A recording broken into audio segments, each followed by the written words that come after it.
Cuando Marvel se volvió adulto, el sello Max y el cine de Punisher. En el año 2000, Marvel creó la editorial Max como respuesta al éxito de la línea Vértigo de DC por iniciativa de los entonces directivos Joe Quesada y Bill Jemas. El objetivo era poder contar historias dirigidas al público adulto, un repositorio ideal para Punisher. La primera salvación narrativa de Frank Castle llegó ese mismo año de la mano del guionista Garth Ennis y el dibujante Steve Dillon.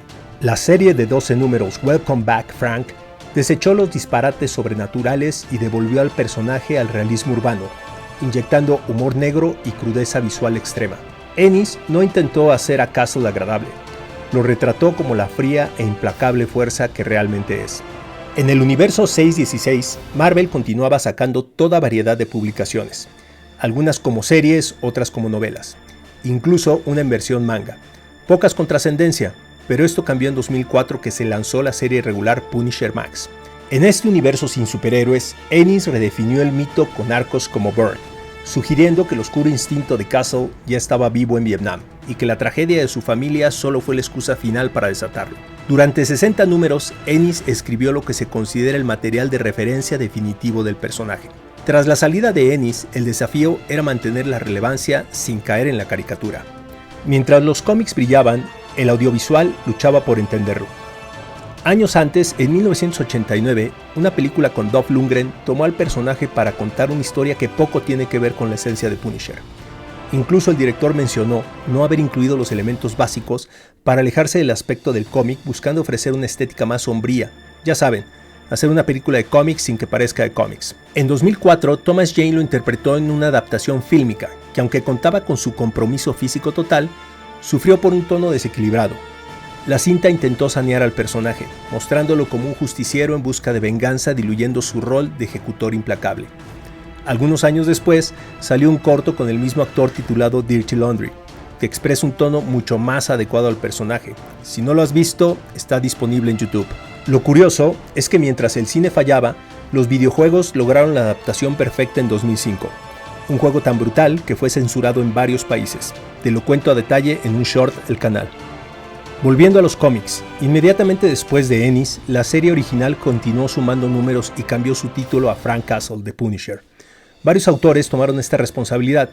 El volumen cerró finalmente con el número 75, un especial con relatos breves de diversos guionistas y dibujantes. Ennis regresó en 2007 para escribir The Punisher Presents Barracuda, una serie de 5 números enfocada en el carismático villano del mismo nombre. En 2008, la película Punisher Warzone intentó corregir el rumbo con un festín de acción neón sumamente explícita. Protagonizada por Ray Stevenson y presentando a Jigsaw, en esta apenas citaron los orígenes y saltaron directo a la acción más radical. Aunque fue un desastre en taquilla, su propuesta visual desmedida le otorgó un masivo estatus de culto. Tras la conclusión de la primera serie en el número 75, Marvel decidió reiniciar la franquicia con un nuevo número 1 bajo el título Punisher Max. Toda esta segunda etapa de 22 números fue escrita en su totalidad por Jason Aaron y dibujada por el icónico Steve Dillon. Esta serie es sumamente recordada por adaptar las versiones más crudas, extremas y realistas de Kingpin, Bullseye y Elektra, dándole un final definitivo y cerrado a la vida de Frank Castle. Paralelamente, Greg Rucka tomó al personaje dentro del canon del universo 616, donde escribió una sola gran historia dividida en 2 partes consecutivas. The Punisher Volumen 9, una serie abierta de 16 números, y Punisher Warzone, una miniserie secuela de 5 números que sirvió como cierre de su historia. Rucka asumió el reto con una visión quirúrgica. Su etapa es recordada como una de las más elegantes e intensas en la historia moderna del personaje. Rucka despojó a Frank Castle de casi todo su diálogo, transformándolo en una fuerza de la naturaleza silenciosa, un cazador urbano que operaba bajo una precisión táctica casi insoportable. Acompañado por el arte crudo y expresivo de Marco Checchetto, Rucka no solo entregó una historia de justicia implacable, sino que redefinió la estética del antihéroe para la siguiente década. Mientras otros escritores intentaban desesperadamente conectar a Frank con el universo superheroico de Marvel, Rucka demostró que Punisher funcionaba mejor como un elemento extraño, un reflejo realista y sombrío que se movía entre las sombras de una Nueva York que irónicamente era más peligrosa que el resto de los superhéroes juntos.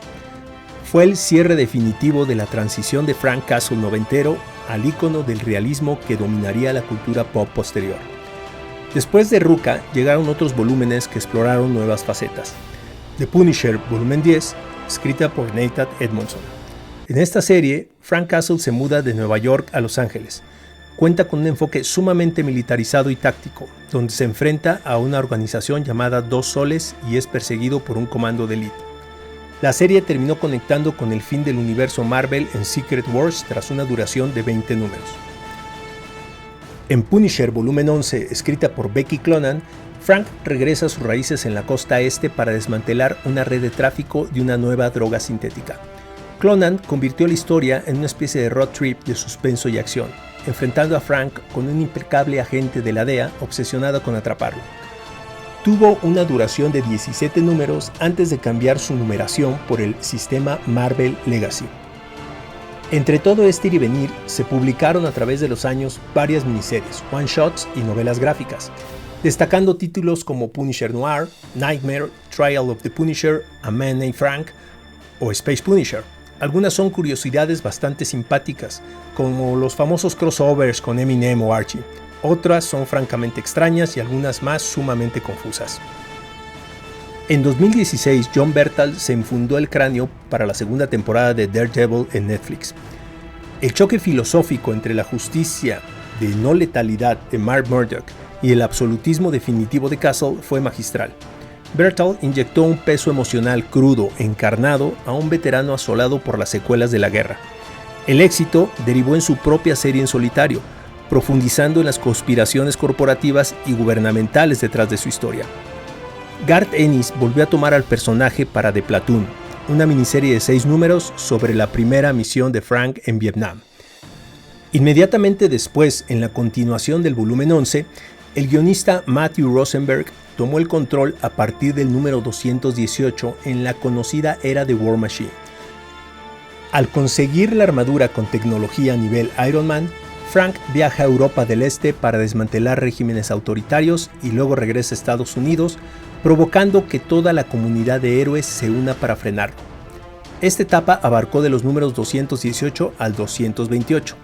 Posteriormente, en The Punisher volumen 12, también de Matthew Rosenberg, Frank Castle pierde la armadura y vuelve a las calles de Nueva York en su versión más urbana. Toda la serie es un monumental enfrentamiento táctico contra Baron Zemo y la organización Hydra, quienes han tomado el control de la alcaldía de la ciudad. Tuvo una duración de 16 números. Ennis una vez más escribió al personaje en Punisher Soviet, una miniserie de 6 números que junta a Frank con un ex militar soviético. Para el volumen 13 de Punisher, Jason Aaron regresó al personaje, pero esta vez dentro del universo principal, el 616. Con la promesa de traer de vuelta a su esposa, Frank Castle acepta convertirse en el líder y sumo sacerdote de la mano, el clan ninja místico. Deja las armas de fuego por espadas ancestrales y se enfrenta al mismísimo dios de la guerra Ares, y a héroes como Daredevil y Doctor Strange en una etapa de 12 números. En uno de esos intentos de la editorial por suavizar la esencia del mito, llegó el volumen 14, escrito por David Pipozzi. Aquí sacaron a Frank Castle del rol y el manto lo asumió un nuevo personaje llamado Joe Garrison, un ex agente de operaciones encubiertas de S.H.I.E.L.D., que busca cobrar factura por la pérdida de su propia familia. Es un enfoque cargado de tecnología de espionaje avanzada, una verdadera decepción cuyo fracaso duró apenas 4 números antes de desaparecer silenciosamente. Con esta irregularidad, el personaje aún tenía que demostrar su permanencia. Su segundo gran regreso llegaría cargado de intensidad y con una de sus mejores adaptaciones a la pantalla. Frank Castle apenas había sobrevivido a las decisiones de su propia editorial, pero aún debía sobrevivir a su propio legado. Y ese será el tema de nuestro siguiente video.